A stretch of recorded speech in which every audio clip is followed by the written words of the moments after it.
முடிச்சதுக்கு அப்புறம் புகுந்த வீட்டுக்கு பெருமையா பிறந்த வீட்டுக்கு பெருமையா அப்படின்னா புகுந்த வீட்டுக்கு தான் பெருமை. புகுந்த வீட்டுல பெண்கள் எப்படி நடந்துக்கிறோமோ அதே போல பிறந்த வீட்டுக்கு தன்னால பெருமை சேரும். அது எப்படி புகுந்த வீட்டுல நம்ம பெண்கள் நடந்துக்கிட்டா பிறந்த வீட்டுக்கு தன்னால பெருமை சேரும் அப்படின்னா, பிறந்த இடத்துல அண்ணன் தம்பியோட குணம் இப்படிதான் தெரியும், தாய் தப்பனோட குணமும் இப்படித்தான் தெரியும், சொந்தக்கார குணமும் இப்படித்தான் தெரியும். ஆனா பிறந்த இடத்துல இருந்து புகுந்த வீட்டுக்கு வரும் பொழுது யாருமே தெரியாது. அப்ப அவங்கவுங்க குணமும் தெரிஞ்சுக்கிற வரையும் அந்த குடும்பத்தை அந்த பெண்ணு நல்லபடியா வச்சு காப்பாத்தினா என்ன சொல்லுவது தெரியுமா, இந்த பெண்ணை தன்னோட தாய் தப்ப நல்லபடியா வளர்த்திருக்காங்க அப்படின்னு பிறந்த இடத்து பெருமைய புகுந்த வீட்டுல பேசுவாங்க. அப்ப பிறந்த வீட்டுல பெண்கள் எப்படி நடந்துக்கிறோமோ அதே போல புகுந்த வீட்டுக்கும் பெருமை சேரும், பிறந்த வீட்டுக்கு பெருமை சேரும். அப்ப 2 பேருக்கு பெருமை சேர்க்கணும்னா நம்ம பெண்கள் தான் இந்த குடும்பத்துல நல்லபடியா அனுசரிச்சு நம்ம குடும்பத்தை வச்சு பார்க்கணும். இப்ப பெண்களுக்கு சீதனம் கொடுத்துருப்பாங்க, எல்லா சீதனமும் கொடுத்துருவாங்க. ஆனா ஒரே ஒரு சீதனம் மட்டும் புழங்க மாட்டாங்க. என்ன பண்ணுது, எல்லா சீதனமும் கொடுத்து விடுவாங்க. ஆனா பெண்களுக்கு கொடுக்கக்கூடிய சீதனத்திலே புழங்காத சீதனம் ஒண்ணு இருக்கு. நான் என்ன சொல்றேன்னா, எல்லா பெண்களுமே சீர் கொடுத்தா அந்த சீரெல்லாம் வந்து என்ன சொல்லுவாங்க, எல்லா வீட்லையும் பயன்படுத்துவாங்க. ஆனா ஒரே ஒரு சீதனம் மட்டும் சாகுற வரையும் பயன்படுத்த மாட்டாங்க. அது என்ன சீதனம் அப்படின்னு காரணம் இருக்கு. ஏன்னா அந்த காலத்துல திருமணம் எப்படி முடிச்சாங்கன்னா, இப்ப உள்ள காலத்துல வசதிக்கு தகுந்த மாதிரி 1/2 பவுன் 3/4 பவுன் தங்கத்துல தாலி செஞ்சாங்க. ஆனா அப்போ உள்ள காலத்துல முனமுறியாத மஞ்சக்கிழங்கு எடுத்து 21 நூலை சுத்தி பெண்களுக்கு தாலியா கட்டினாங்க. ஏன் இந்த 21 ஒத்தப்படையாத்தான் வரணும், ரெட்டப்படையா வரக்கூடாது. ஏன் அதே நேரத்துல 10 நூல் கட்டலாம், அதே நேரத்துல 20 கட்டலாம். அது என்ன தனியா ஒண்ணு 21. இந்த 21 நூல்கள்லயே பெண்களோட வாழ்க்கை அடங்கி இருக்கு. அந்த காலத்துல ஏன் மஞ்சளை வந்து எந்த விஷயங்கள் நடந்தாலும் மங்களகரமா இருக்கணும்னு மஞ்சளை தான் வைப்போம். அந்த காலத்துல பெண்கள் வந்து மஞ்சள் இல்லாம குளிக்க மாட்டாங்க.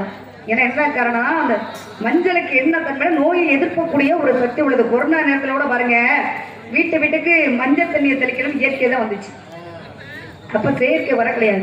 மழை வேம்பு கசாயம் ஜப் குடிக்கணும் அப்படின்னு சொன்னாங்க. ஏன்னா இயற்கைக்கு மாறானது எதுவுமே கிடையாது. ஒரு தமிழ்நாட்டுக்கு முக்கிய முதுகெலும்பு விவசாயம் தான். விவசாயம் இல்லைன்னா எதுவுமே கிடையாது. அந்த காலத்துல எல்லாம் குளத்துலதான் தண்ணி எடுத்து குடிச்சாங்க. ஆனா அந்த குளத்துல சுத்தமான தண்ணியா இருந்தாலும் கூட அது பூச்சி செத்துந்தாலும் விஷமான தண்ணி தான். அந்த தண்ணீர் நல்ல தண்ணீர், அந்த தண்ணீரை எடுத்து குடிச்சு 120 வருஷம் அந்த காலத்துல வந்தாங்க. ஆனா தண்ணியவே நம்ம சுத்தப்படுத்தி சாப்பிட்றோம். சுகர் இல்லாத மனுஷனும் பிரஷர் இல்லாத மனுஷனும் பார்க்க முடியும் உலகத்துல. 50 வயசை தாண்ட முடியல இப்ப உள்ள காலத்துல. அப்ப முருகப்பெருமானுக்காக நான் காத்துக்கிட்டு இருக்கேன்.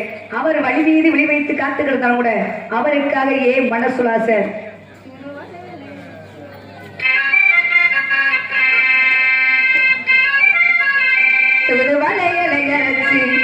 தொண்டையிலதான் நினைச்சு மாமா கூட பேச போவே மடைக்கணக்க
அப்படி மணிக்கணக்கா பேசிட்டு இருக்கோம்னா மனசு வச்சாத்தான் மார்க்கம் உண்டு, இல்லன்னா கிடையாது. அந்த காலத்துல பெண்கள் எப்படி திருமணம் முடிச்சாங்கன்னா இவ்வளவு பெரிய கல் இருக்குமா மருமகன, இளவட்ட கல்லு, இவ்வளவு பெரிய கல்லு நீங்க தூக்கிருக்கீங்களா? அந்த காலத்துல யாராச்சும் பெண்ணு கேட்டு வந்தா யாரு இளவட்ட கல்ல தூக்குறாங்களோ அவங்களுக்கு பொண்ணை கொடுத்து திருமணம் முடிச்சு வச்சாங்க.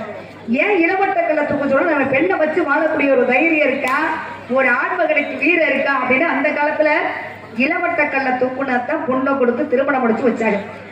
ஆனா அருளன இப்ப உள்ள காலத்துல இளவட்ட கல்ல தூக்குனாதான் பொண்ணு கொடுப்போம்டா. எத்தனை பேருக்கு கல்யாணம் நடக்கும்? ஏன் வள்ளியம்மா இளவட்ட கல்லாம் எங்க சைஸுக்கு வீடியோ கேம் விளையாட சொல்லுங்க. பொண்ணை தூக்கிடுவோம். செல்லுதானே சொந்த காரணம். சொல்லுங்க ஃப்ரீ ஃபயர் விளையாண்டு ஜெயிக்கடா பொண்ணை கட்டுக்கடான்னு சொல்லுங்க. அதானே கல்ல தூக்குறோமோ இல்லையோ, பொண்ணை தூக்கிட்டா கல்ல தூக்க சொல்லுவாங்களா? பொண்ணை தூக்கிட வேண்டியதான் அப்படின்னு இந்த காலத்துல இளவட்ட கல்ல தூக்க முடியாது. இரண்டாவது தமிழ்நாட்டில் பிறந்த ஆண்மகன் 100 வயது இருந்தாலும் சாகுற வரை வீரமாத்தான் இருப்பானாம். ஏன்னா தமிழ் மண்ணோட ஒரு சிறப்பு என்ன காரணம்னா, தமிழ்நாட்டு இளைஞர்கள் சாதாரண இளைஞர்களா, இரண்டாவது ஜல்லிக்கட்டு காளையாருக்கு கூட இங்க வீரத்தை தான். அப்படி சொல்லுங்க. மூணாவது வீர விளையாட்டு கபடி. முருகப்பெருமான நான் கல்யாணம் பண்ணிக்கணும்னா இளவட்ட கல்ல தான் தூக்க சொல்லுவோமா, இல்ல காளையத்தை அடக்க சொல்லுவோமா, இல்ல கபடி தான் விளையாட சொல்லுவோமா? முருகப்பெருமான் பார்த்தாவே பரம்பராது, சூழ்நாவே ஒரு கால் கீழே எல்லாம் ஏற்கனவே ஒண்ணு அடக்கி வச்சிருக்காரு. அது அடக்கி வச்சிருக்காங்க கூட அவர் பார்த்தாவே போதும். முருகப்பெருமான் என்னோட மனச கல்வனா திருடிக்கிட்டாரு, திருட்டு பையன். எப்பா மருமகனை நீங்க எனக்கு மருமகன் வேணும், நான் உங்களை போய் சொல்லுவேன். இயல் இசை நாடகம், இயல் என்பது பேச்சு, இசை என்பது பாட்டு, நாடகம் என்பது நடிப்பு. இது 3 இருந்தாலும் முத்தமிழ் நாடகம் அப்படின்ற மாதிரி என்னோட மனசை கல்வனாக திருடிக்கிட்டாரு.